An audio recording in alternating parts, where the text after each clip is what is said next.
Paz do Senhor, amados irmãos, bom dia, bom domingo para todos. Uma alegria nós darmos continuidade nesse mês de julho da Escola Bíblica Dominical. Eu quero já louvar a Deus pela vida do nosso pastor presidente, pastor Paulo Freire, sua esposa, nossa querida irmã Leia, toda a sua família, todos os nossos pastores, supervisores, pastores de congregação, suas famílias, recebam o nosso abraço, o nosso carinho. Graças a Deus pela vida do pastor Nestor, pastor Cleverson, que cuidam da superintendência da Escola Bíblica Dominical, e eu louvo a Deus pelos irmãos aqui presentes. Pastor Juca, pastor André, que fez aniversário essa semana, graças a Deus, parabéns, pastor André. Também sua esposa, a irmã Adriana, professora, irmã Adriana Torres, que logo mais a nossa exposição também temos a Escola Dominical Kids, é importante que os seus filhos acompanhem esse trabalho. A irmã Mariana, que está aqui também, parte da sua família, irmão Nelson e toda a equipe de louvor, que estão louvando e bendizendo o nome do Senhor. Professor, pastor Joel Antônio, quero mandar um abraço para a mãe Dinéia, sua esposa, e também pastor professor Saulo, e eu quero aqui fazer um agradecimento especial ao pastor Cleverson, que ministrou a primeira aula sobre o livro de Josué, e o pastor Saulo, que ministrou a segunda aula. Muitíssimo obrigado pelo carinho, pela consideração. Um abraço ao nosso irmão Gediael, que cuida também aqui do som. Graças a Deus, feito essas considerações iniciais, eu quero continuar pedindo a sua oração em favor do meu sogro, irmão Eleazar, continua hospitalizado lá na UTI do Hospital Samaritano, e eu preciso da sua oração para que Deus, então, entre com providência sobre a vida dele. E eu louvo a Deus também, porque hoje é o aniversário da minha mãe, graças a Deus, 78 anos, de vida piedosa, de serviço ao Senhor, mais de 30 anos no círculo de oração. Então, meu abraço à minha mãe, irmã Maria, lá da cidade de Jundiaí, da Assembleia de Deus, na Vila Hortolândia, graças a Deus. Meus amados irmãos, chegamos então nessa lição maravilhosa, que é a lição de número 3, preparativos para a conquista, graças a Deus. Então agora, efetivamente irá iniciar um processo diferente do que nós vimos anterior, porque tinha um grande líder, Moisés.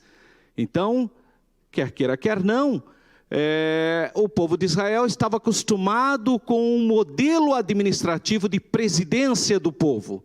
Agora nós temos um novo desafio, e que vai efetivamente iniciar a conquista da Terra Santa. É verdade que eles já tinham conquistado terras que ficou chamado, hoje é o atual reino Hashemita da Jordânia, onde a tribo de Gad, de Manassés, acabou ocupando. Rubens também ocupou essa região que é a atual Jordânia, que é chamado de Transjordânia. Mas agora eles tinham que passar o Rio Jordão e conquistar o resto da terra prometida. É a partir da chamada Cisjordânia, Então, um novo líder, Josué, e eles têm que se preparar para a conquista das terras da além do rio Jordão. E o tema é esse, preparativos para a conquista. Qual é o nosso texto áureo? Está no livro de Provérbios, capítulo 21, versículo 31, que diz: o cavalo prepara-se para o dia da batalha, mas do Senhor vem a vitória. Isso já é uma contraposição. O cavalo representando então o grande instrumento tecnológico da época, como hoje seria os mísseis, os tanques, as armas poderosas de guerra. Então, para o mundo antigo, para o mundo de 3.000 anos atrás, nós temos o cavalo como essa figura de força, de poder bélico. Então o cavalo se prepara para a batalha, porque é um exército extremamente capaz, com alta tecnologia. Mas vem o lembrete, atenção, a vitória vem do Senhor que intervém na história da humanidade. Louvado seja o nome do Senhor. Nosso a nossa verdade prática diz: a glória por toda e qualquer conquista deve ser atribuída exclusivamente ao Senhor dos Exércitos. Aí faz com que nós sejamos gratos, agradecidos, quando nós reconhecemos que as vitórias que nós temos obtido hoje, esse domingo, pela manhã, você que acordou, você que está tomando o seu cafezinho aí e acompanhando a escola bíblica dominical, que você possa levantar mãos santas e agradecer ao Senhor pelas grandes vitórias que Ele tem canalizado sobre a sua vida. Graças a Deus. Vamos, irmãos, fazer a leitura bíblica em classe. Livro de Josué, capítulo 2, é o segundo capítulo do livro de Josué, versículos 1, versículo de número 9, versículo de número 11 e os versículos 23 e 24. Então abra sua Bíblia ou a sua lição, ou então você pode me acompanhar também pela tela aí. Vamos lá. Enviou Josué, filho de Num, 2 homens, desde Sitim, a espiar secretamente, dizendo: andai e observai a terra e a Jericó. Foram, pois, e entraram na casa de uma mulher prostituta, cujo nome era Raabe, e dormiram ali. Versículo 9. E disse aos homens, quem disse é a Raabe disse aos homens: bem sei que o Senhor vos deu essa terra, e que o pavor de vós caiu sobre nós, e que todos os moradores da terra estão desmaiados diante de vós. Versículo de número 11. Ouvindo isso, desmaiou o nosso coração. Então é a Raabe que continua falando. E em ninguém mais há ânimo algum, por causa da vossa presença, porque o Senhor vosso Deus é Deus em cima, nos céus, e embaixo na terra. Agora os versículos 23 e 24. Assim, aqueles 2 homens voltaram e desceram do monte e passaram e vieram a Josué, filho de Num, e contaram-lhe tudo quanto lhes acontecera. E disseram a Josué: certamente o Senhor tem dado toda esta terra nas nossas mãos, pois até todos os moradores estão desmaiados diante de nós. Bom, feito essa leitura bíblica em classe, vamos pensar um pouquinho sobre o nosso texto áureo. O nosso texto áureo é Provérbios 21, 31. Então, o contexto dele está no livro de Provérbios, capítulo 21, e ele dá conselhos, ele dá orientações. Esse é o contexto do nosso texto áureo. E ele inicia usando a expressão, então, o cavalo. Né? A palavra cavalo, na língua hebraica é sus, na língua grega é hippos. Mas por que eu estou dizendo isso? Porque existe uma seita religiosa, um grupo religioso, denominado Testemunhas de Yehoshua, que acusa todos os outros cristãos que utilizam o nome de Jesus. E aí faz uma confusão absurda, dizendo que Jesus, a palavra sus em hebraico, é cavalo. Já começa uma bobagem linguística. Por quê? Porque a palavra Jesus em hebraico é Yeshua. Jesus é a palavra aportuguesada de Jesus, grego. Sus é cavalo, mas na língua hebraica. Não tem nada a ver com a língua grega, porque na língua grega o cavalo é hippos, da onde vem o termo moderno hipódromo, hipismo. Aquele animal enorme que tem no zoológico, né, que a gente vê, hippospótamos, que é hippos, cavalo, potamos, água, cavalo da água. Então, na língua grega, cavalo é hippos. E essa gente atrapalhada faz uma confusão e engana pessoas. O pior que tem crente que é enganado por esse tipo de mentira. Então, cavalo, no hebraico, é sus. Agora, em grego é hippos, e o nome Jesus, aportuguesado, vem da língua grega, Iesus, no hebraico, Yeshua, Então não tem a ver, não tem ligação com a palavra cavalo, como infelizmente essas pessoas pensam e escrevem. Existe muito material escrito desses grupos religiosos heterodoxos ou marginais no cristianismo. Bom, evidências históricas, agora voltando sobre a domesticação do cavalo, evidências históricas e arqueológicas informam que provavelmente o cavalo seja um dos últimos dos grandes animais a ser domesticado. Então, pelo menos arqueologicamente, as informações que nós temos é que são os dromedários, os camelos, os primeiros animais a serem domesticados. Eu pus uma foto aí da minha filha Yasmin, andando de camelo lá em Jerusalém. Foram as fotos que eu tirei dela nessa última viagem que a gente fez. Então, quem visita Jerusalém e quer tirar uma foto no camelo, é só ir lá que paga, né, obviamente, e você dá uma volta no camelo. Agora, veja, o camelo, há um questionamento arqueológico. Eles dizem que o camelo foi domesticado muito tardiamente, eles dizem. Então, muita gente, até estudantes de teologia, discute por que a Bíblia fala de camelo em um período que, teoricamente, o camelo não tinha ainda sido domesticado. Mas isso é uma discussão muito pequena. Porque não é porque você encontra uma prova arqueológica, é que aquele foi o início da domesticação. Não, senhor. A domesticação pode ter sido muito antes e ter encontrado posteriormente provas arqueológicas. Isso não tem nada a ver. O problema é que nós somos muito cronologistas, pontualistas. Então, data X começou a história moderna. A Revolução Francesa, 1789, começa a história moderna. Ou melhor, a história contemporânea. Mas como que você pode pegar uma data e dizer que o processo histórico começa naquela data? É muito difícil de trabalhar isso, porque em cada local se inicia um processo diferenciado.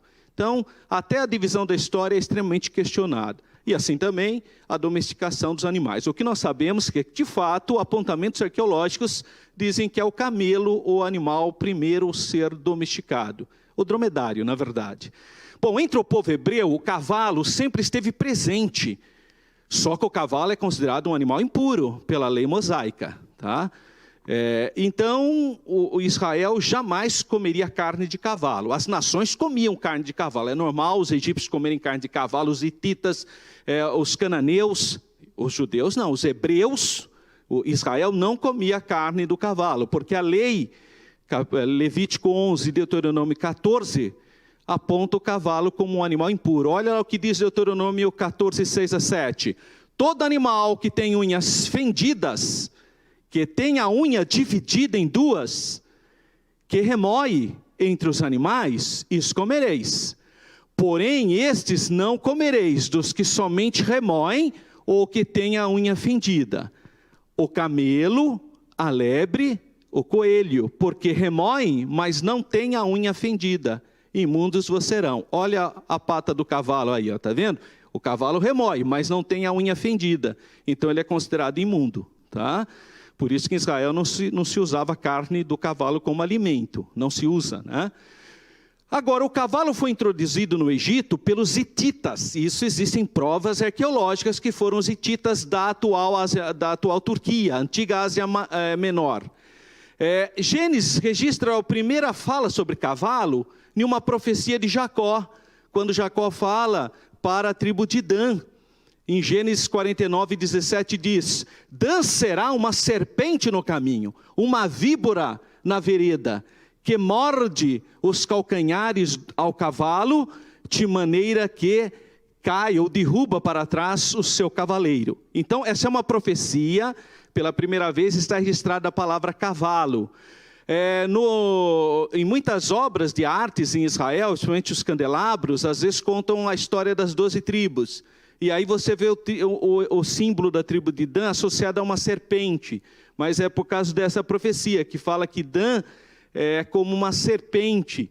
E aí a pessoa às vezes vê lá, fica preocupada, fala: nossa, o meu candelabro tem um desenho de uma serpente. Eu fiquei preocupado. Sim, é porque ali é o símbolo da tribo de Dan.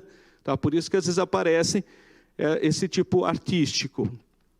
Bom, Êxodo 14, 15 faz o apontamento do faraó utilizando de cavalos e carros. Se é um papiro com o faraó, e veja como o enfeite do carro, do cavalo. Na verdade, era a última tecnologia, né? Carros e cavalos era a grande tecnologia do Egito. Não é à toa que o Egito é a primeira potência mundial, é o primeiro país que detém o cetro mundial, porque ele tinha cavalo e tinha carros. Há uma referência em Deuteronômio, capítulo 17 e 16, que proíbe os israelitas de ficar com cavalos quando eles capturassem. Está lá em Deuteronômio 17 e 16. Porém, não multiplicará para si cavalos, nem fará voltar ao povo ao Egito para multiplicar cavalos, pois o Senhor vos tem dito, nunca mais voltareis por este caminho.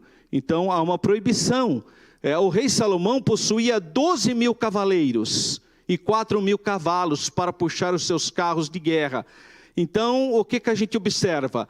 Dá a entender que aquela fala de Deuteronômio está falando para o povo não ter cavalo para não voltar para o Egito, porque o Egito era uma potência e havia sempre uma tendência cultural em querer ir para o Egito. É que nem hoje a pessoa quer ir para os Estados Unidos. Por que as pessoas querem ir para os Estados Unidos? Porque a economia é melhor, porque a educação é melhor, porque a tecnologia é melhor. Então tem muita gente querendo ir embora para os Estados Unidos. Naquela época, as pessoas queriam ir para o Egito, porque o Egito era uma espécie de Estados Unidos da época, né? Agora, sobre um outro contexto, nós vamos ver o Império de Salomão.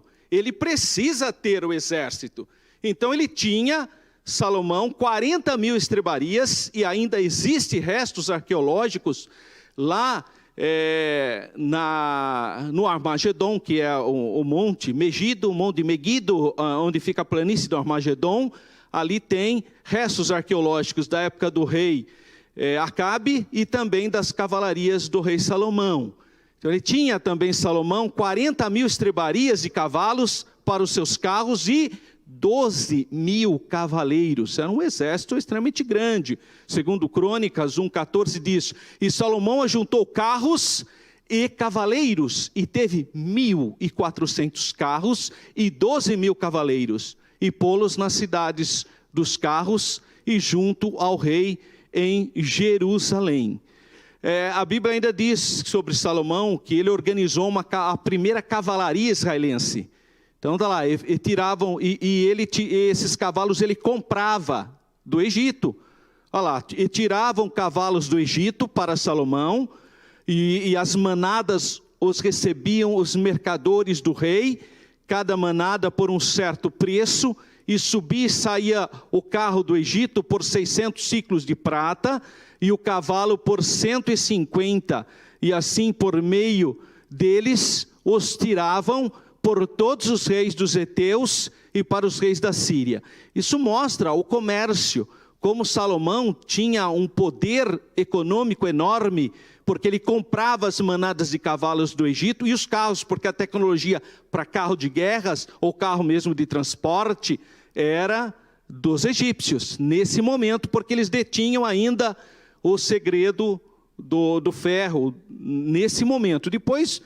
eles pegaram isso dos hititas e depois os filisteus também roubaram esse segredo. Mas Israel não tinha. Se você lê no livro do profeta Samuel, os israelitas estão indo até os filisteus para amolar os seus instrumentos de agricultura. Por que eles tinham que ir lá? Porque eles não tinham o segredo do ferro. Eles não tinham essa tecnologia nesse momento.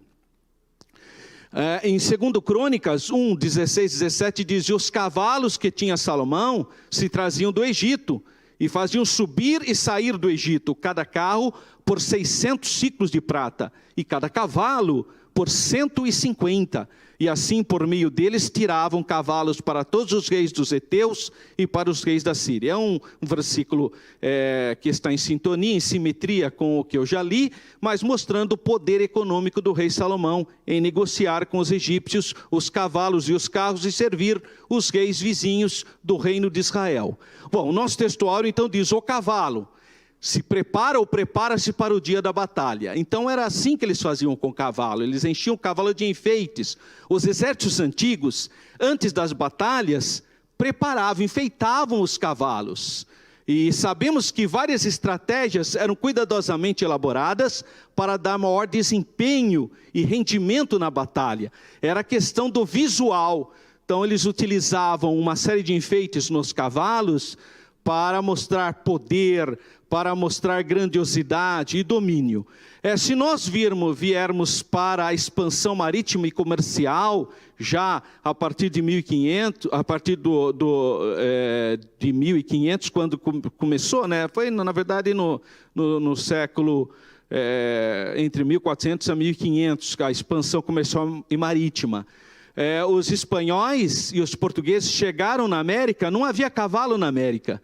E muitos indígenas foram derrotados, não porque estavam em minoria ou tinha menor condição, não, eles foram derrotados porque eles ficavam impressionados com o novo mundo que eles viam, homens em cima do cavalo, eles não conseguiam entender se aquilo era um homem ou era um monstro, porque o homem descia do cavalo e eles ficavam impressionados, porque desmonta. Como que um homem desce do cavalo? Então, tudo isso no imaginário indígena, tanto maia, como asteca, como também os incas, eles ficavam impressionados. E muitos ficavam preocupados em querer deter o cavalo, enquanto que o cavaleiro que era o problema, porque o cavaleiro tinha espada e matava. Então, muitos indígenas foram mortos, impressionados com essa nova visão de mundo, porque eles não conheciam o cavalo na América.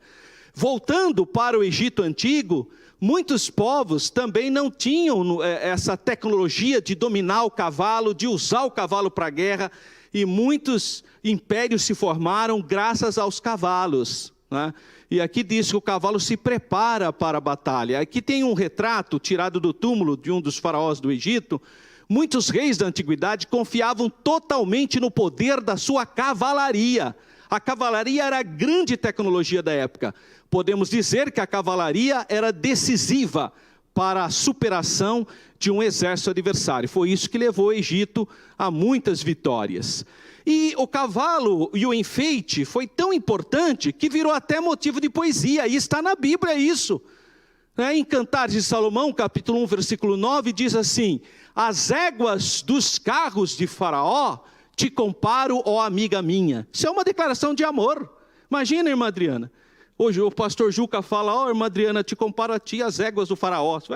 Que é isso, né? Isso é um choque cultural hoje, né? Mas era motivo de poesia para a época, devido à beleza do enfeite que se colocava no cavalo. E o ponto está na Bíblia, é isso, ó lá. Agora não vai enviar esse versículo para sua esposa, né, irmão? Muita simplicidade, né? Não é querer falar: ó, querida, as éguas dos carros do Faraó te comparam. Não faça essa comparação, porque hoje é um outro momento. É melhor você compará-la com rosa, com flores, né? Com orquídeas, né? Não vai querer comparar com as éguas do carro do Faraó, que não dá certo, né? E finalmente ele fecha o nosso textuário: mas do Senhor vem a vitória. Isso é importante. Ele vai falar da grandiosidade, da tecnologia, que os homens acreditam nessa força tecnológica da batalha, mas aí ele retoma a ideia na contraposição: mas do Senhor é que vem a vitória. Pode ter cavalo, pode ter tecnologia, se o Senhor intervir, e quando o Senhor intervém, aí vem a vitória, independentemente dessa estrutura tecnológica. O salmista nos alerta para o fato de que, por mais preparados que estejamos para a guerra, a vitória procede de Deus. Temos que compreender que o Senhor é a origem da vitória. Amém, meu irmão? Então, é do Senhor que vem a vitória. Esse é o comentário do nosso textual. Vamos pensar um pouquinho sobre os próximos 3 tópicos da nossa lição.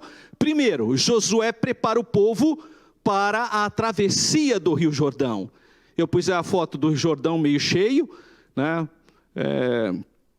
Mas o Rio Jordão não é um grande rio, não é um rio assim, muito grande. O problema é que o período que Josué estava ali era o período de cheias do Jordão. Então o Jordão transbordava. Mas o Rio Jordão não é um rio assim tão grande, né? Não é pensar em Rio Amazonas, isso nem pensar. É um rio muito, talvez, pouco menor que o rio Tietê. Tietê é um rio gigante perto a largura, estou falando de largura, né? O Rio Jordão, ele nasce do degelo do Monte Hermon, lá no norte de Israel. Ali a gente chama aquela primeiro degelo de fontes do rio Banias. Aí ele vem em forma de serpente, né, como se fosse uma serpente, e joga sua água no Mar da Galileia. Então o Mar da Galileia existe porque ele é alimentado pelas águas do degelo do Monte Hermon, chamado de Jordão. E aí ele sai do Mar da Galileia e vai jogar as águas no Mar Morto, a 400 metros abaixo do nível do Mar Mediterrâneo. E aí então, quando ele sai do Mar da Galileia, a Igreja Batista, juntamente com o governo de Israel, arrumaram um local ali para o batismo das pessoas. A gente chama aquela região de Iordanite, que é Jordãozinho, seria em português.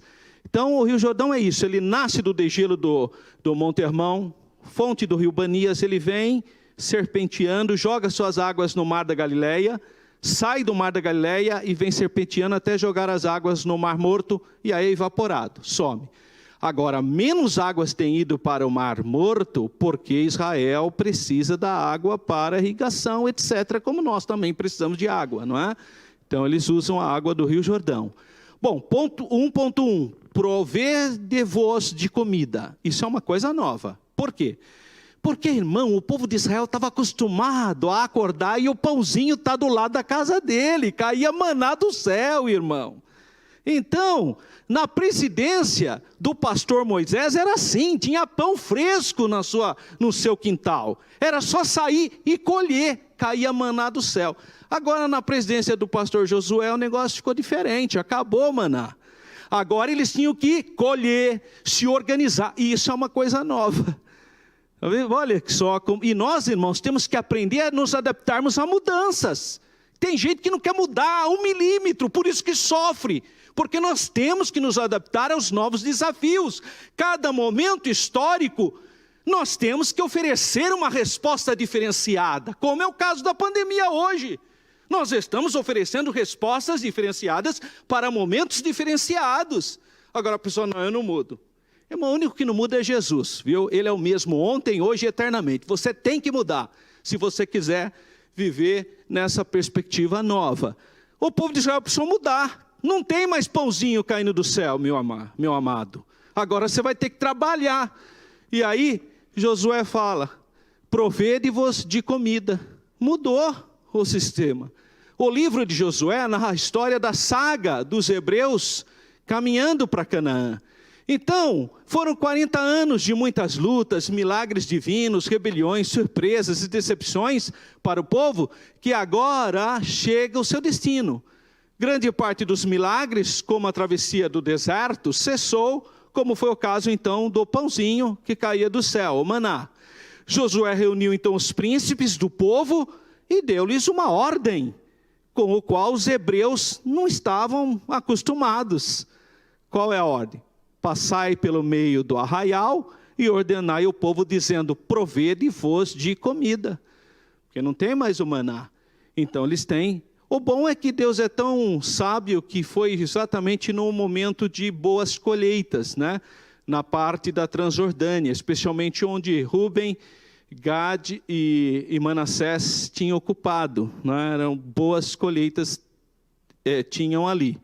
Eles precisavam então de suprimentos e só tinham 3 dias para providenciar tudo. Eles estavam então acampados, hoje nós chamamos Jordânia, né? Na época falava Transjordânia, mas é Jordânia, atual reino hashemita da Jordânia. Eles estavam em Sitim, do lado oriental então do rio Jordão. E eles tinham que passar para o lado ocidental do rio Jordão. Josué precisava de auxiliares, pois sabia que, como Moisés, também não poderia resolver tudo sozinho. Ninguém faz nada sozinho, né, irmão? Quem acha que é o sol, que todo mundo gira em torno dele, vai falir, porque isso não existe. Nós dependemos das pessoas, nós temos que respeitar as outras pessoas. Todas as atividades são relevantes para a construção de uma sociedade. Nós brasileiros, nós temos essa fraqueza moral em achar que determinadas atividades são menos dignas, mas o mundo protestante, especialmente os pioneiros que chegaram nos Estados Unidos, criaram essa cultura de que o importante é o trabalho. Não importa a atividade em si, o importante é se você é um trabalhador. Se você trabalha, isso você é valorizado, você tem crédito. Agora, na América Latina, essa influência, infelizmente, católica, trouxe essa ideia de cargos que são mais prestigiados que os outros. Mas nós precisamos reconstruir isso e entender que o importante é se o indivíduo trabalha, se ele produz, independentemente da atividade. E entender como a Bíblia fala que o corpo, todos os órgãos do corpo são relevantes. Então nós não podemos ter esses preconceitos que não levam a nada, né? Os príncipes das tribos foram excelentes ajudantes, o que nos mostra que quando Deus quer fazer algo significativo no meio do seu povo, Ele separa e prepara cooperadores, né?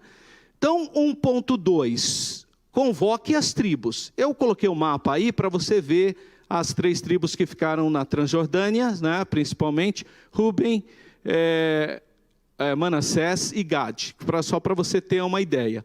Bom, então as tribos, os guerreiros da tribo de Ruben, de Gade e metade da tribo de Manassés, que já tinham se estabelecido, eles tiveram que assumir o compromisso de ajudar os seus irmãos a conquistar a outra parte da terra de Israel. E eles foram dos que forneceram alimentos para isso. Esses guerreiros deveriam lutar também pela herança de Deus, mas uma parte ficaria então para proteger as pessoas vulneráveis, idosos, crianças, mulheres gestantes, etc. Esses homens deixaram tudo e partiram para a guerra, a fim de conquistar a outra parte da terra e depois retornarem para as suas possessões. 1.3, seja fiel ao comandante. Então o povo estava abastecido de víveres, eles já tinham se preparado nesses 3 dias, todas as tribos tinham se reunido, inclusive as 3 tribos que já tinham a sua possessão, Ruben, Gade e a meia tribo de Manassés, e agora eles precisavam compreender a importância de obedecer à liderança. E o líder tinha a bênção de Deus, mas ainda faltava algo, uma demonstração sincera de fidelidade e submissão ao povo, ao novo chefe. Bom, de nada então adianta você ter uma estratégia, você ter o alimento, você ter sua tecnologia, você ter a mobilização de pessoas, mas as pessoas não obedecerem ordem. Então, aí fica difícil, né? Se as pessoas não estão dispostas a obedecer os comandos. Este é um dos segredos da arte da guerra, obedecer os comandos. Deus já tinha então anunciado sua fidelidade a Josué, né? Já tinha falado que estaria com ele, essa é a voz de Deus. Agora o povo vai dizer que estará com ele também, em 2 perspectivas que está registrado no 1º capítulo do livro de Josué, versículos 17 e 18. Que Josué agradasse a Deus, esse foi o pedido do povo, e que eles se esforçassem e desse o melhor de si, né? Então foi o pedido que o povo fez para o seu líder, e Josué tomou então essa atitude. Segundo tema da nossa lição, sobre os espias. Isso é um tema que só esse assunto daria uma escola bíblica dominical sobre os espias, porque Josué também foi espia. Josué tinha experiência de espionagem. Ele foi um dos 12 espias. Ele com Caleb, dos 12, só os 2 que entraram na Terra Santa. Os outros 10, por serem incrédulos, por terem uma visão distorcida de fé, da realidade de Deus, perderam a bênção. Agora Josué não vai mandar mais 12. Eu não sei se Josué pensou que adiantou 12, só 2 resolveu o problema. Então também dessa vez vou mandar só 2. Não sei se Josué fez esse raciocínio. Eu acho que não, acho que ele mandou 2 porque a atividade era muito diferenciada. Eles não iam passear por todo Israel, aí há necessidade de 12 homens. Agora era especificamente, vocês vão conhecer a região de Jericó e a adjacência. Então ele enviou para o reconhecimento da cidade. Então aqui vem a questão da periodização.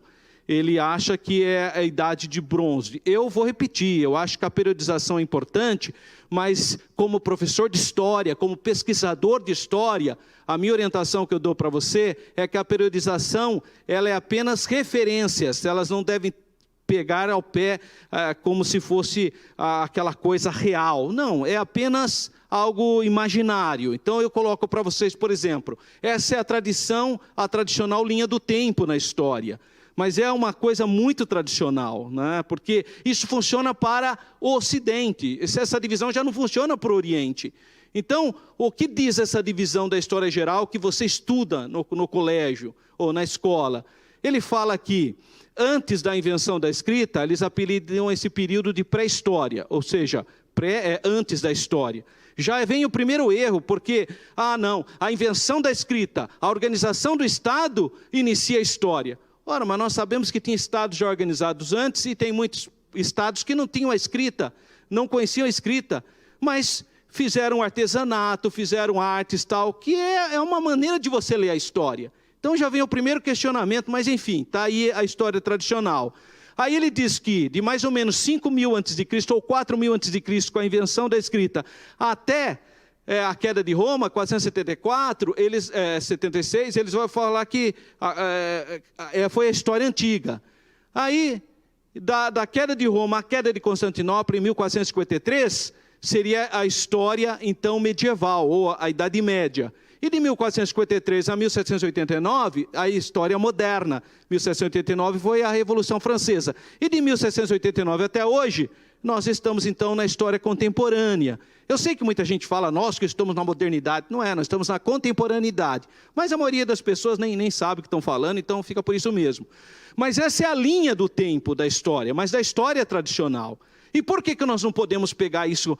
Porque cada região tem um processo próprio. Até parece que no dia que caiu Constantinopla, em 1453, acabou a história medieval. Aí a partir daquele dia começou a Idade Moderna. Imagina, a Rússia, por exemplo, estava no seu sistema feudal em 1917.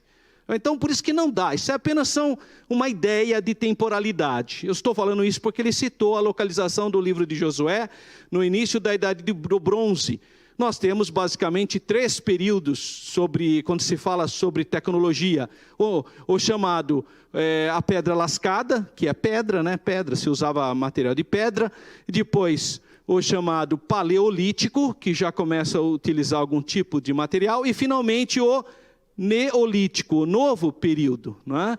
E aí eles dividem como o período neolítico, divide como idade do cobre, idade do bronze, que são invenções, e a idade de ferro. Aonde ele vai colocar a cidade de Jericó? Como que ela estava? Mais ou menos na saída da idade do bronze, na entrada da idade do ferro. Porque nesse período você já tem tecnologia, então não era uma cidade qualquer, era uma cidade que já tinha tecnologia.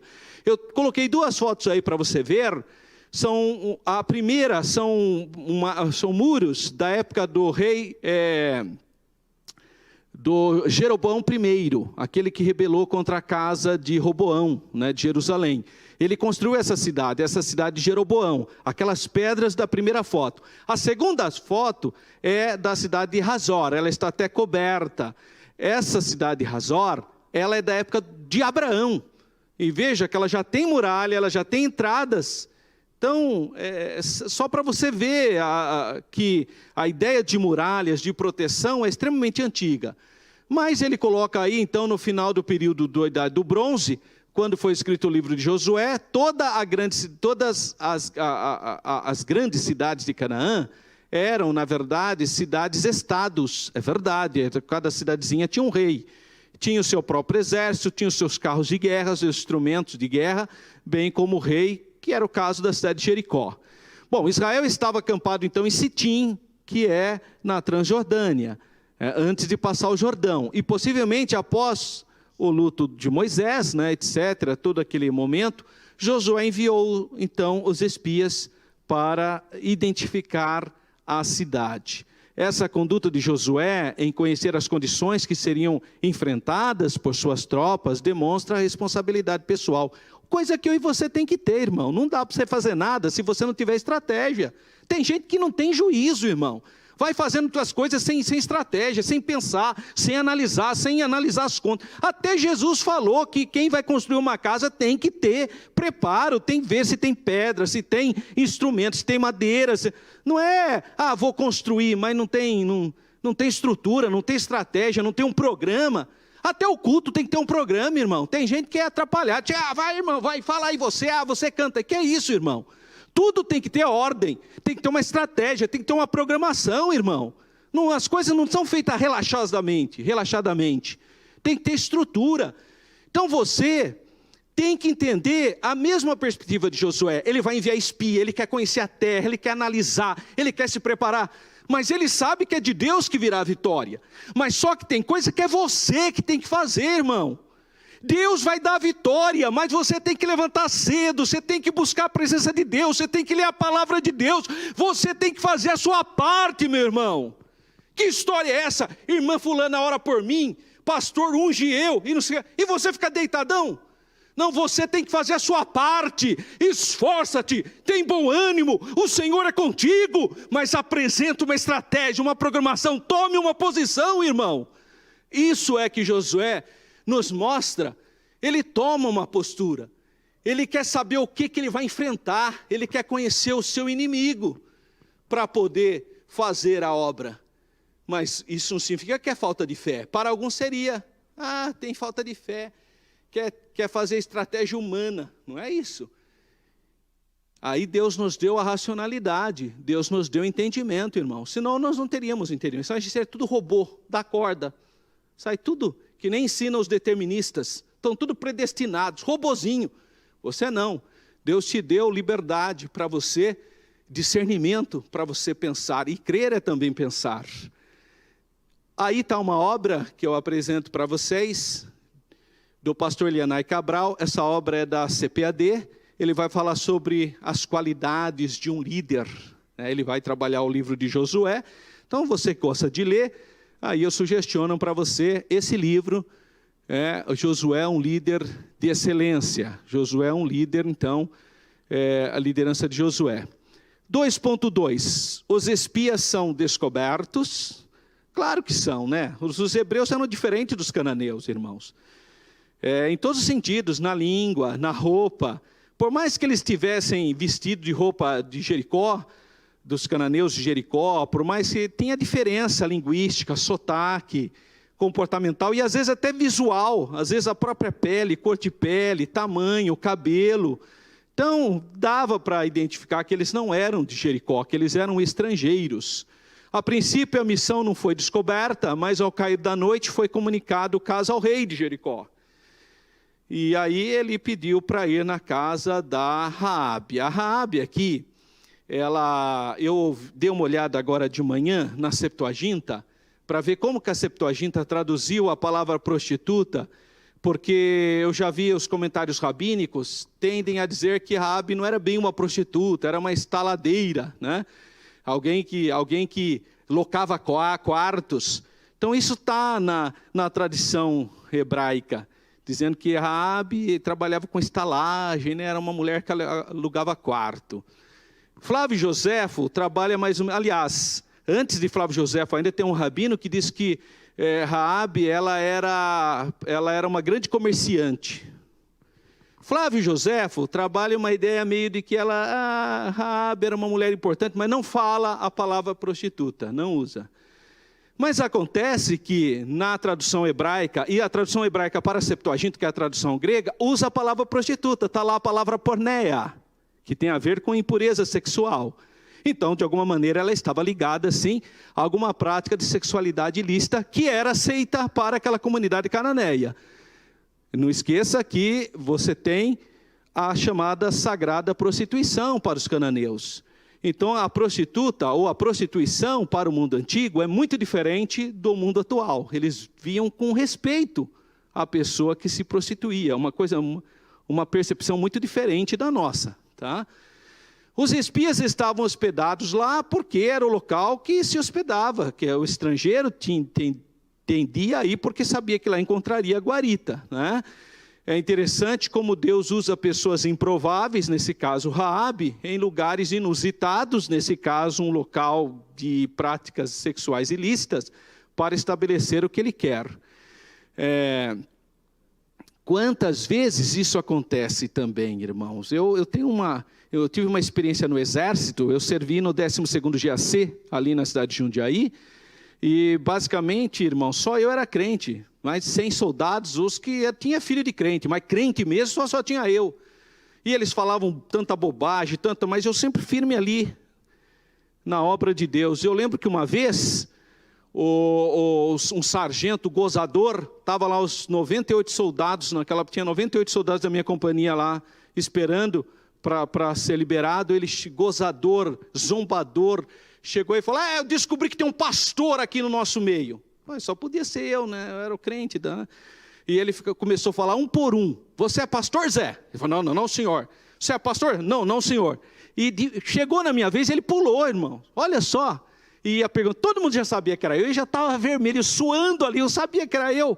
E ele foi em todos perguntando se ele era pastor. Você era pastor? Ele, não, senhor. E ele pulou, quando chegou a minha vez.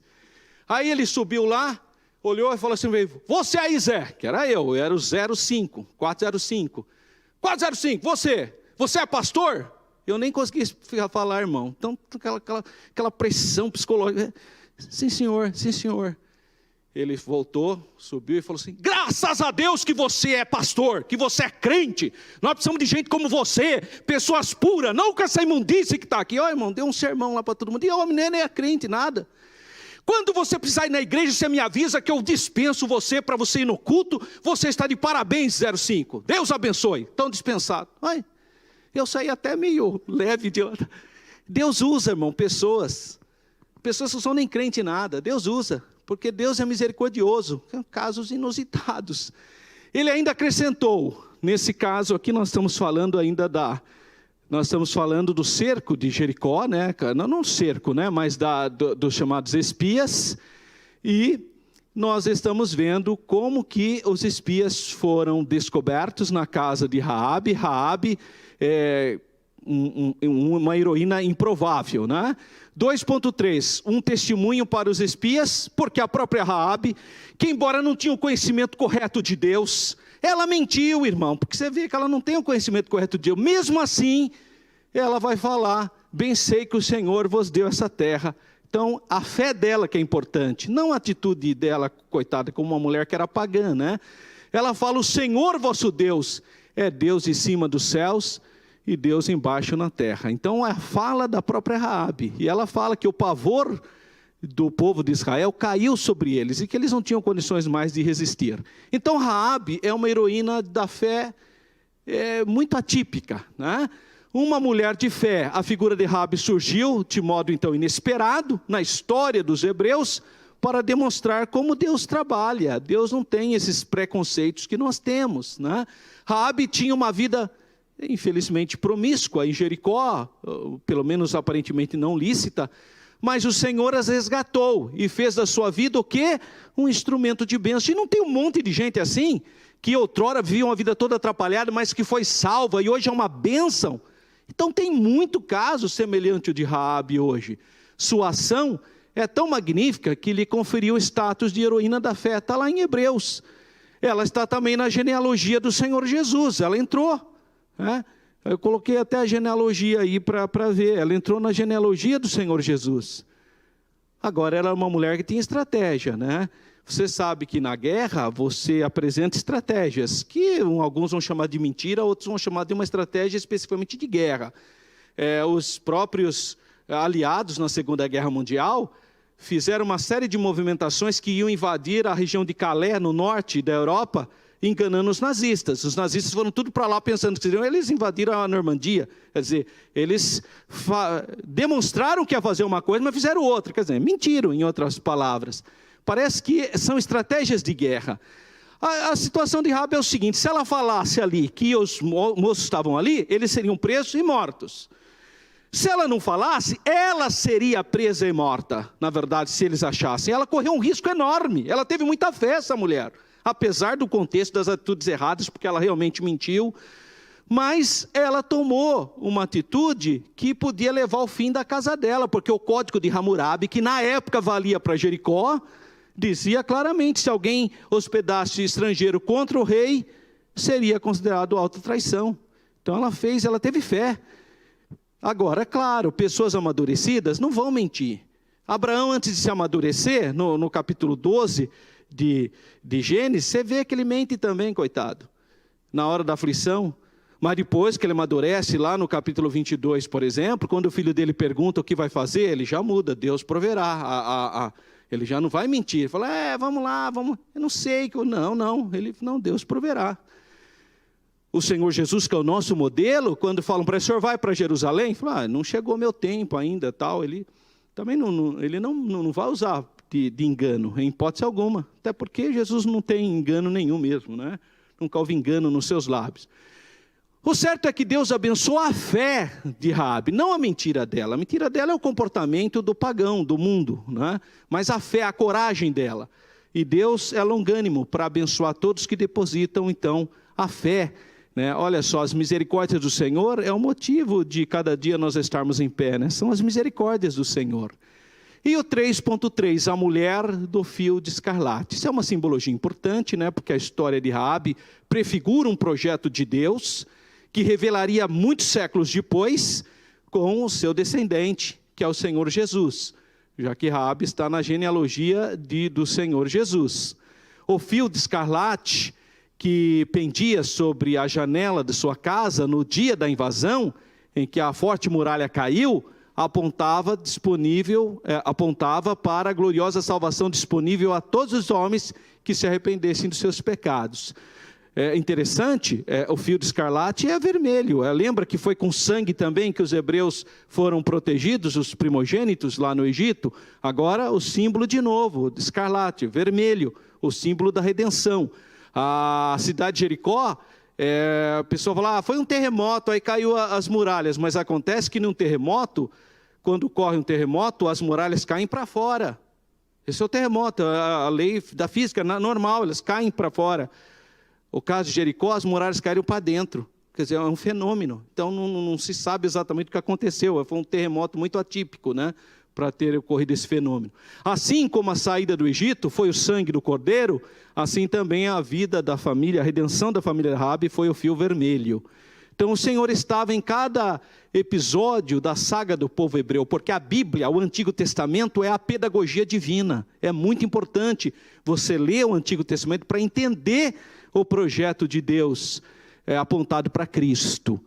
E as considerações finais, o livro de Josué, então, conta a história de milhões de hebreus que estavam cheios de fé e unidos ao seu líder Josué, esperando um milagre. Eles fizeram a parte deles, irmãos. É isso que nós precisamos fazer. Eu louvo a Deus pela vida do nosso pastor presidente, pastor Paulo Freire. Ele fez a parte dele. Precisa fechar as igrejas, todo mundo desesperado e tanta coisa. Fez a parte dele. Vamos ter o culto online. Quer dizer, você tem que fazer a sua parte, irmão. Você quer ter vitória, você que está me acompanhando aí na escola bíblica dominical, você quer ter vitória, faça a sua parte, acorda mais cedo, busque a presença de Deus, estude a palavra de Deus, se esforça, confia no Senhor, o Senhor fará milagre, o Senhor entrará com a sua providência divina, mas faça a sua parte. Olha o que Deus falou, o que o Senhor Jesus falou na ressurreição de Lázaro. Jesus podia chegar e só olhar para aquela pedra e fazer assim com a cabeça, ó. A pedra saía, irmão, porque Jesus tem poder sobre a natureza. Se Jesus estendesse a mão e fizesse assim para a pedra saía, porque Jesus tem poder. Mas sabe o que Jesus falou? Tirai a pedra, porque tem coisa que você tem que fazer, irmão. Tem coisa, minha irmãzinha, que você tem que fazer, irmã. Você tem que tomar uma posição. Você não quer ter uma família abençoada? Você não quer ter vitória na sua vida? Faça a sua parte. E o Senhor vai entrar com providência. O milagre é Deus que faz, né? Milagre é Jesus que opera, né, irmão? E aí Deus começa a operar o milagre. O povo se organizou, então Deus fez o milagre da abertura do Rio Jordão. O povo liderado por Josué preparou-se para a conquista e Deus fez milagres. Levantou até inimigos para os ajudarem, como é o caso de Raabe, que pela fé não pereceu com os incrédulos, acolhendo em paz os espias. Hebreus 11:31. Que Deus continue abençoando a sua vida. Faça a sua parte, que o milagre que provém da cruz estará sobre a sua vida. Que a bênção do Senhor esteja sobre a sua vida, sobre a sua família. Fique na paz do Senhor.